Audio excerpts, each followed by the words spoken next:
en train de venir. Pour accéder au pouvoir, parce que c'est la meilleure manière de disposer des instruments pour changer la vie.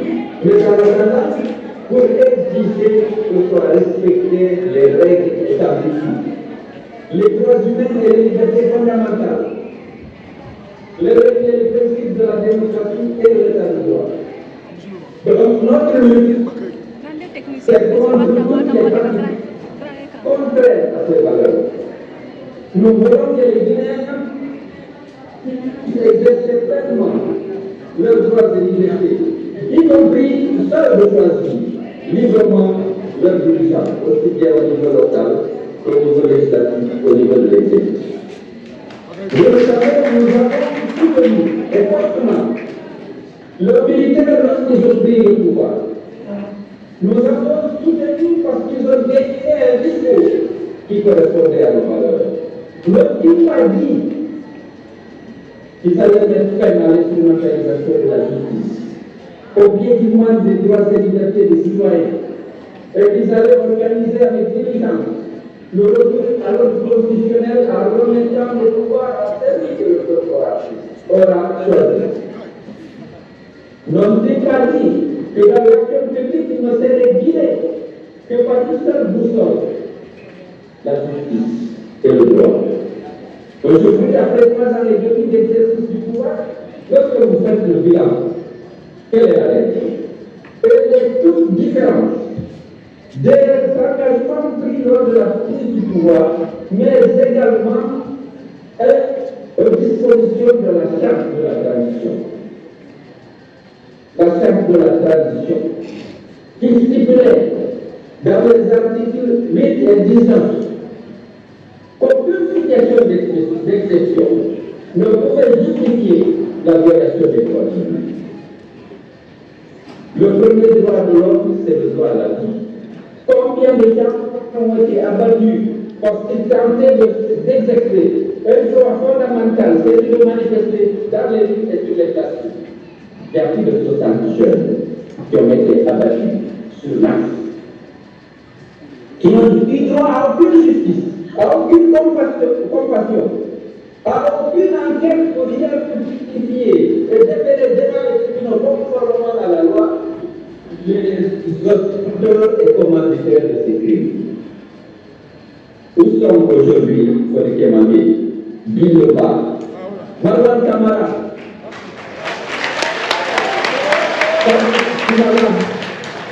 ils ont organisé des disparitions forcées, des voies dissonantes.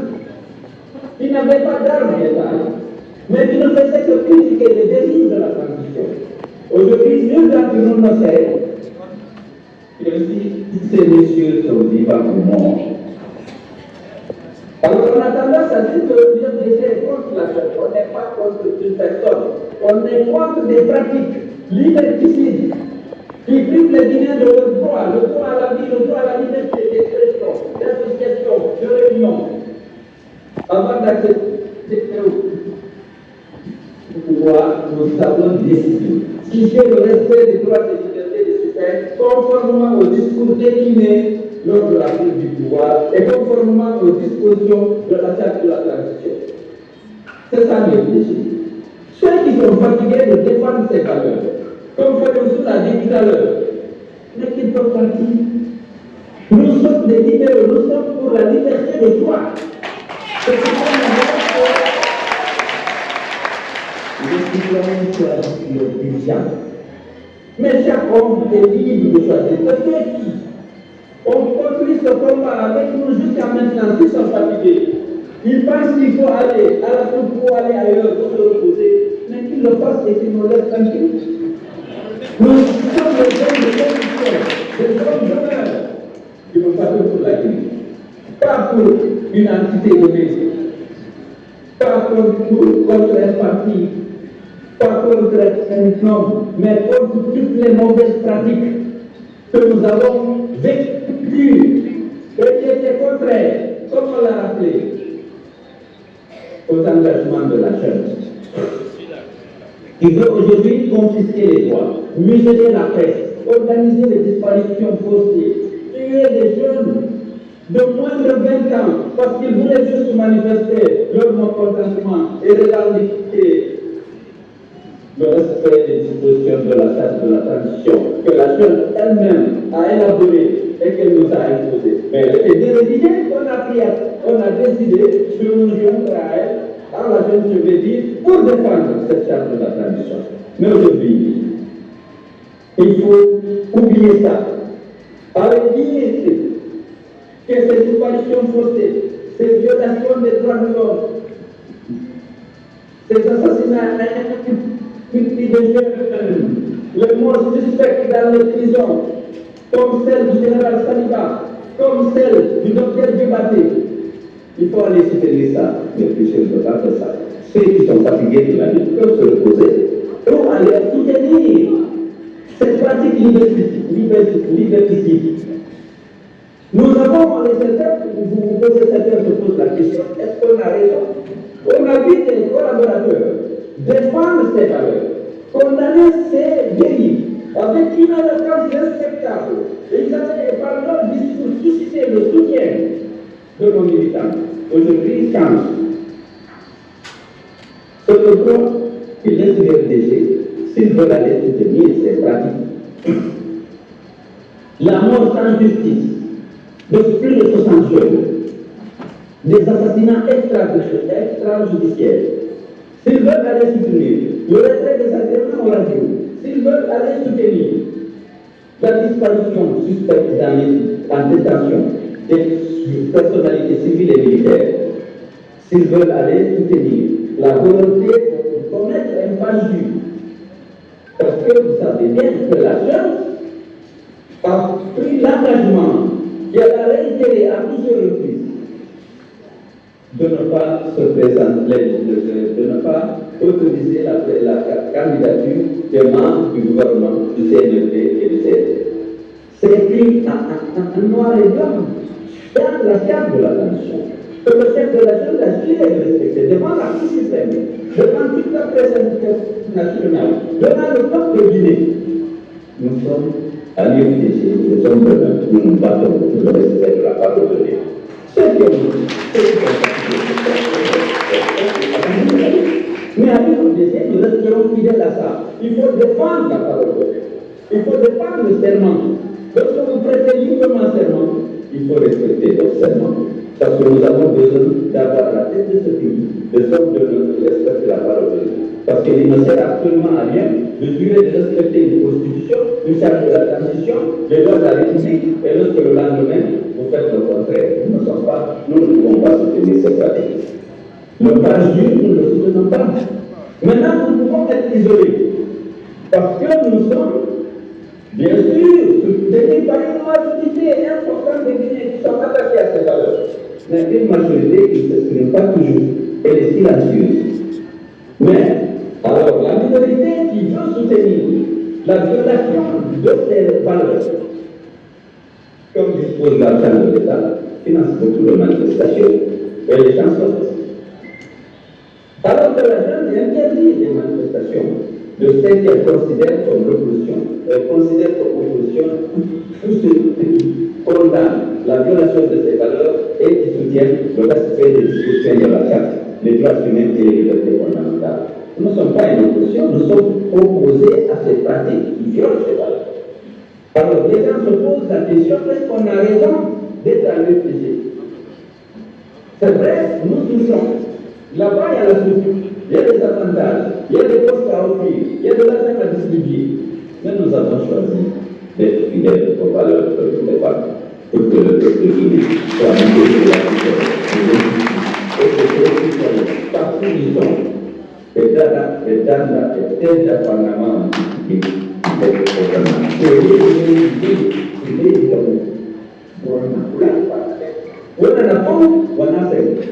et ça, nous allons continuer le combat. Sachez que je me porte bien, je suis aussi déterminé aujourd'hui qu'hier, et que nous allons mener ce combat. Nous sommes silencieux, parce qu'à la répression est violente. On tue, on organise des disparitions forcées, on défend des poursuites judiciaires fantaisistes contre tous ceux qui ont une position contraire à la leur. solution, c'est d'instrumentaliser la justice. C'est de piétiner les droits et libertés des citoyens. Nous ne sommes pas d'accord. C'est dur, parce que les enfants sont vulnérables. Il y a la peur, il y a la corruption. Surtout la corruption. Les gens sortent parce qu'ils ont besoin de pouvoir marcher. Parfois ils sont fins. Parce que la richesse qui existe aujourd'hui en Guinée, c'est la manne minière. Et ceux qui restent dans le pays, en dehors du volet transport et payés à ceux qui sont dans le secteur du transport, tout fait les redevances minières, les impôts et taxes prélevés par l'État. Et pour avoir accès à ces ressources, il faut soutenir l'OTAN, soutenir la candidature de Mamadi Doumbouya, qui a dit et répété à plusieurs reprises qu'il ne serait pas candidat et qu'il n'autoriserait aucun membre du CNRD et du gouvernement à être candidat. Vous êtes là, lorsqu'on demande de respecter la parole de Dieu, mais dans nos sociétés traditionnelles, la parole de Dieu est sacrée, le serment est sacré. Et nous sommes sur ça, nous voulons que la parole de Dieu soit respectée. Parce que ça avait suscité auprès de la population le soutien, la confiance en la jeune. Lorsqu'elle dit que nous allons organiser des élections et donner le pouvoir à celui que le peuple aura choisi, à l'issue d'élections inclusives, libres et transparentes, nous allons applaudir. Et nous allons, parce que c'est nos valeurs. Nous voulons être le pouvoir, nous voulons être le pouvoir seul, mais nous organisons la campagne. Si nous sommes élus dans une élection transparente, on se réjouit. On met en œuvre les réformes qu'il faut pour garantir la sécurité, la prospérité et l'exercice des droits et libertés des citoyens. Mais si on n'est pas élu, on reconnaît la méthode, mais on n'est pas prêt à participer à une mascarade électorale qui ne vise que légitimer, entre guillemets, un pouvoir qui a été élu par les femmes et que le peuple guinéen ne peut pas. On ne veut pas de mascarade électorale. On veut des élections libres et transparentes. Pour que le peuple, comme je l'ai dit, choisisse ses dirigeants à tous les niveaux. Au début, l'objectif de la jeune, c'était de rester le plus longtemps possible au pouvoir et de le rendre possible. C'est pourquoi ils avaient dit en 9 mois, le CNP a fait une résolution de 6 mois. Et ils ont mis dans le chronogramme de recensement général 35 ans pour être fait. Parce que l'objectif c'était de rester aussi longtemps que possible et unir et organiser des élections et de donner. La stratégie est changée. Il faut que la jeune reste au pouvoir en organisant une mascarade électorale le plus tôt possible. Et en prenant toutes les discussions, on va abandonner le rappel, on va abandonner le recensement général de la population, des habitats. On nous disait non, le fichier a fait l'objet de contestation, nous voulons faire un fichier qui ne sera pas contesté et ceci exige qu'on fasse le rappel et le recensement général de la population de l'habitat. On a dit non, faisons une révision du fichier. Mais donc leur objectif à l'époque, et pour de rester aussi longtemps que possible, est quand même de rendre le pouvoir, après avoir peut-être exercé un mandat de la durée de celui que Alpha Condé a fait. Bon, ils ont dit non, il faut regarder, il faut ceci, il faut cela. Mais aujourd'hui, la décision attendue, il faut vite finir la transition en légitimement Doumbouya par une mascarade électorale organisée par le MATD et les préfets, dont les compétences ont été étendues aux élections désormais, et avec bien entendu, avec le soutien des présidents des délégations spéciales nommés en fonction de leur adhésion, en raison de leur adhésion à l'idée de Mamadi selon providentielle et qu'il faut le maintenir au pouvoir. Donc il faut que vous soyez conscients de ça. C'est vrai, la lutte est devenue plus difficile en raison de la violence. Il y a des moments où on recule pour mieux sauter, mais on ne va pas laisser faire. Soyez donc mobilisés pour mener ce combat. Il est très difficile de l'intérieur parce qu'il y a des dispositions forcées, il y a les assassinats, les kidnappings. Vous avez suivi ce qui a été fait à Pitako.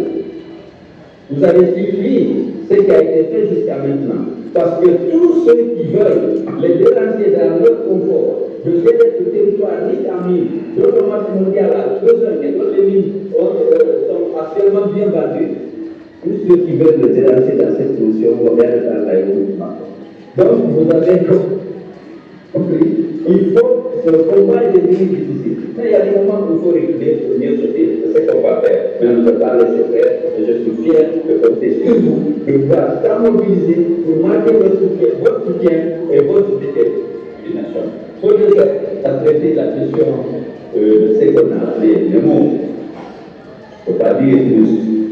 Les fédéraux, certains sont loyaux, mais ils ont manqué de vigilance. Lorsqu'ils ont vu des personnes beaucoup plus placées, membres du conseil politique, ayant des responsabilités, on dit pour sauver le parti, il faut signer ce document, certains n'ont même pas lu. Certains n'étaient même pas venus, mais on a signé à leur place. Lorsqu'ils ont pris conscience, comme nous, la plupart d'entre eux étaient pour dire qu'ils ont manqué de vigilance et se sont laissés manipuler. Ils présentent leurs excuses au président à la tête nationale du parti et au président du parti. Et ils ont réitéré leur engagement et leur fidélité au parti à leur président.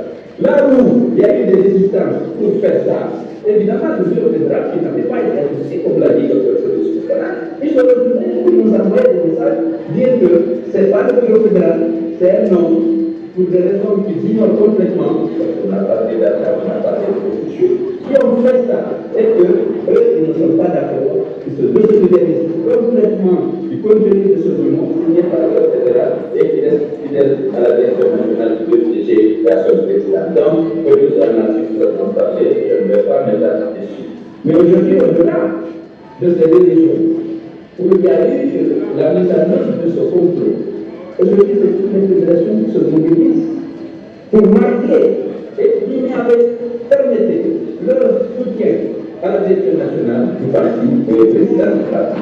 À quelque chose malheureusement.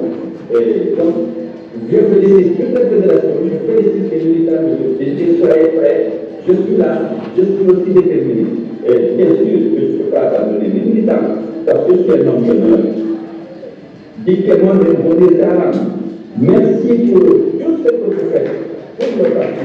Et soyez tous maintenant, la gestion des commerçants, pour une fois, décide de faire des comités de soutien, alors que jusqu'à présent, lorsqu'on se méfiait de faire visiblement de la politique, certains soutenaient, par contre, les autres soutenaient, c'est le talent, mais dans la discrétion.